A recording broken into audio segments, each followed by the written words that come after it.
So hello guys, I hope you guys are doing great. तो मैं आज आपको बैंक निफ्टी का और निफ्टी का इन डिटेल एनालिसिस करके बताऊँ, और मैं आज आपके लिए कुछ इंट्राडे स्टॉक्स लाया हूँ जो आपको देना रुकता पेंट तक बने रहेगा। तो पहले हम समझ लेते हैं कि मुहूर्त ट्रेडिंग में जो मैंने आपको स्टॉक्स दिए थे उनका आज क्या हुआ है। तो मैंने जो आपको पहला स्टॉक दिया था वो था कैनरा बैंक। तो कैनरा बैंक मैंने आपको ये वाले लेवल के ऊपर बाई करने के लिए दिया था, और यहाँ पे आप देख सकते हो इन जस्ट 2 ट्रेडिंग डेज हमारे बाई के लेवल से अराउंड कैनरा बैंक ने 7.87% का अप मूव लगाया है।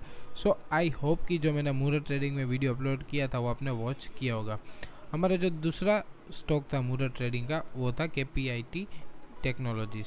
तो उसने भी यहाँ पे आप देख सकते हो इन जस्ट 2 ट्रेडिंग डेज हमारे बाई के लेवल से अराउंड 4.45% का अप मूव दिया है। सो आई होप कि आपने वॉच किया होगा। और यहाँ पे आप देख सकते हो कैनरा बैंक ने तो हमारे 2 दिन में ही हमारे जो बाई के लेवल से अराउंड जो अप मूव दिया है वो 7 to 8% का अप मूव इसने आसानी से दे दिया है। सो अभी हम समझ लेते हैं कि कल आप किस तरीके से बैंक निफ्टी को ट्रेड कर सकते हो। सो अभी यहाँ पे आप देखो तो जो ये मैं अभी आपको 50 मिनट टाइम फ्रेम पे लेके जाके दिखा देता हूँ। यहाँ पे देखो कल जो पहले रेजिस्टेंस था, आज गैप अप ओपनिंग देखने को मिली, पर हमें इमीडिएटली सेलिंग प्रेशर देखने को मिला था। और आज भी मार्केट ने मतलब कि बैंक निफ्टी ने मल्टीपल टाइम उसी जगह से रिजेक्शन लिया है। यहाँ पे आप क्लियरली देख सकते हो एग्जैक्टली उसी लेवल से हमें शार्प सेलिंग देखने को मिला है। सो अभी हमारा बाइंग किसके ऊपर होना है वो आपको क्लियर हो जाना चाहिए। मतलब कि 40,369 के ऊपर अभी जब आपको एक 5 मिनट की कैंडल क्लोज मिलती है आप इसे इमीडिएटली बाय कर सकते हो। आपका पहला टारगेट है वो रहेगा 40,500, और फिर आपका जो दूसरा टारगेट है वो रहेगा ऑल टाइम हाई है वो आपका दूसरा टारगेट रहेगा, मतलब कि 41,827 वो है आपका दूसरा टारगेट रहेगा। एक बात आप समझो, अभी जो सेलर्स होगा उसका मैक्सिमम स्टॉप लॉस ये होगा। तो जब ये वाले लेवल के ऊपर आपको एक 5 मिनट की कैंडल क्लोज मिलती है आप इसे इमीडिएटली बाय कर सकते हो। पहला टारगेट ये रख लेना, और जो आपका बैंक निफ्टी में दूसरा टारगेट है वो रहेगा ऑल टाइम हाई है वो आपका दूसरा टारगेट रहेगा। फिर अगर मार्केट यहाँ पर टाइम स्पेंड करता है और फिर अपना इंपॉर्टेंट जो रेजिस्टेंस मतलब कि ऑल टाइम हाई है वो ब्रेक करता है तो ही मैं बाय करने में इंटरेस्टेड हूँ। अगर आते ही शायद ये वाला अपना रेजिस्टेंस ब्रेक कर देता है तो मैं थोड़ा बाय करने में इंटरेस्टेड नहीं हूँ। यहाँ पे मुझे टाइम स्पेंड चाहिए और फिर ब्रेकआउट देता है तो आप इसे इमीडिएटली बाय कर सकते हो। और फिर आपका फाइनल टारगेट है वो रहेगा 42,000 आपका फाइनल टारगेट रहेगा। अभी हम सेल कब करेंगे मैं आपको समझा देता हूँ। यहाँ पे देखो तो हमारे लिए इंपॉर्टेंट की लेवल कौन सा है 41,000, समझो एक बात को क्योंकि वो राउंड नंबर है। सो हमारे लिए इंपॉर्टेंट की लेवल 41,000 है। तो जैसे ही आपको 41,000 के नीचे कैंडल क्लोज मिली आप इसे इमीडिएटली सेल कर सकते हो। आपका पहला टारगेट वो रहेगा गैप फिल का, मतलब कि 40,880 आपका पहला टारगेट रहेगा। और जैसे ही आपको ये वाले लेवल के नीचे 15 मिनट की बेरिश कैंडल क्लोज मिली आप इसे इमीडिएटली सेल कर सकते हो। और आपका जो फाइनल टारगेट है वो रहेगा 40,640 आपका फाइनल टारगेट रहेगा। जब गैप फिल करने के बाद ये वाले लेवल के नीचे एक 15 मिनट की बेरिश कैंडल क्लोज मिलती है तो ही आप इसे एग्रेसिव सेल करना, और फिर ये टारगेट आप इसमें आसानी से ले सकते हो। सो आई होप कि फ्लैट खुला तो अभी किस तरीके से हम ट्रेड कर सकते हैं वो मैंने आपको समझा दिया।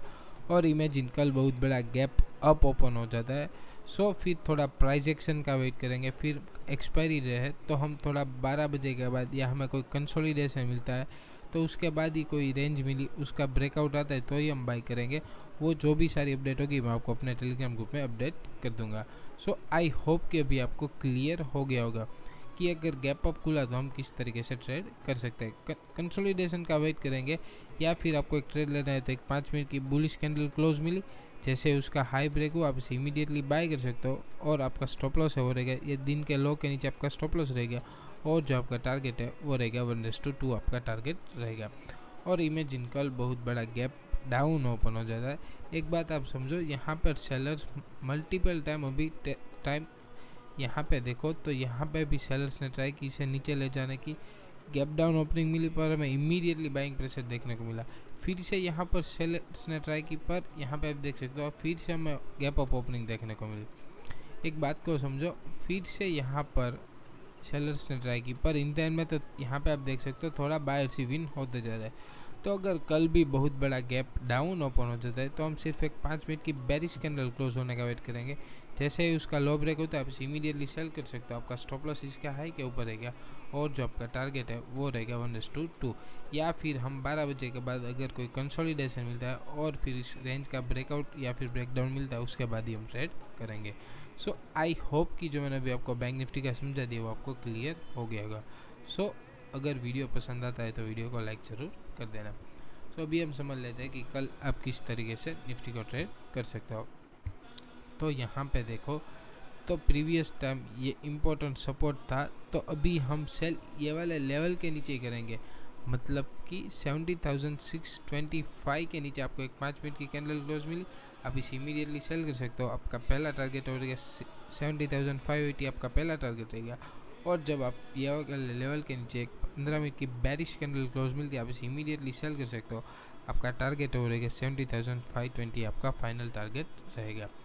अभी हम निफ्टी को बाई कब करेंगे, यहाँ पे देखो तो इमेजिन कल अगर फ्लैट खुलता है तो यहाँ पे आप देखो तो इम्पोर्टेंट रेजिस्टेंस यही है, ये वाले लेवल के ऊपर हमें एक भी कैंडल क्लोज नहीं मिली है। सो इमेजिन कल अगर निफ्टी फ्लैट खुलता है और जैसे ही आपको 70,709 के ऊपर एक कैंडल क्लोज मिली, आप इसे इमीडिएटली बाय कर सकते हो। आपका पहला टारगेट हो रहेगा 70,759 और फिर आपका जो दूसरा टारगेट हो रहेगा 70,812, आपका दूसरा टारगेट रहेगा। ये दोनों टारगेट आप इसमें आसानी से ले सकते हो। और अगर बहुत बड़ा गैप अप या फिर गैप डाउन ओपन हो गया तो जो मैंने आपको बैंक निफ्टी में समझा दिया उसी तरह से हम निफ्टी को भी ट्रेड कर सकते हैं। सो अभी हम समझ लेते हैं कि कल कौन कौन से स्टॉक्स आप अपनी वॉच लिस्ट में रख सकते हो। तो कल का जो हमारा पहला इंट्राडे स्टॉक है वो है डिविस लैब। तो कल आप अपनी वॉच लिस्ट में डिविस लैब रख सकते हो। सो डिविस लैब में समझो यहाँ पे देखो तो ये पहला शोल्डर है, फिर ये हेड है और अभी ये दूसरा शोल्डर बनने जा रहा है। तो अगर कल यहाँ पे अगर टाइम भी स्पेंड कर देता है और जैसे ही आपको 3559 के नीचे निकलता है, आप इसे इमीडिएटली सेल कर सकते हो। आपका पहला टारगेट हो रहेगा 3528 और फिर आपका जो दूसरा टारगेट हो रहेगा 3500। मैं इसे बाई की साइड तो नहीं प्रीफर करूँगा क्योंकि यहाँ पे देखो तो kind of head and shoulder बना हुआ है, तो मैं थोड़ा बाई की साइड तो प्रीफर नहीं करूँगा। अगर बहुत बड़ा गैप अप ओपन हो जाता है तो हम इसे इग्नोर ही कर देंगे। हमारा जो दूसरा और आखिरी इंट्राडे स्टॉक है वो है ग्रासिम। तो ग्रासिम यहाँ पे आप देखो तो अपना इम्पोर्टेंट जो रेजिस्टेंस था, ये वाला पूरा रेजिस्टेंस जोन था, यहाँ पे अभी मल्टीपल टाइम यहाँ पे आप क्लियरली देख सकते हो ये वाले लेवल से अभी मल्टीपल टाइम रिजेक्शन ले चुका है। और यहाँ पे आप समझो तो फाइनली इसने इसका ब्रेकआउट दिया, यहाँ पे आप देख सकते हो इसका ब्रेकआउट दिया और अभी ये शायद रिटेस्ट करने आ रहा है। सो इमेजिन कल अगर फ्लैट खुलता है और जैसे ही आपको 1720 के ऊपर निकलता है, आप इसे इमीडिएटली बाय कर सकते हो। आपका पहला टारगेट हो रहेगा 1737 और फिर आपका जो दूसरा टारगेट हो रहेगा 1749। ये दोनों टारगेट आप इसमें आसानी से ले सकते हो। मैं इसे कल थोड़ा बाई की साइड ही प्रीफर करूँगा। अगर फ्लैट खुलता है और जैसे ही 1720 के ऊपर निकलता है, आप इसे इमीडिएटली बाय कर सकते हो और आप ये दोनों टारगेट आप इसमें आसानी से ले सकते हो। और जब हमारा नुकसान टारगेट अचीव हो जाएगा फिर अपना स्टॉप लॉस ट्रेल करते जाएंगे। और ग्रासिम में जो आपका स्टॉप लॉस है वो रहेगा 7 to 8 रुपीज़ का स्टॉप लॉस रहेगा। मिनिमम टारगेट हो रहेगा 1:2। Thank you guys for watching my video. Like share and subscribe if you like it.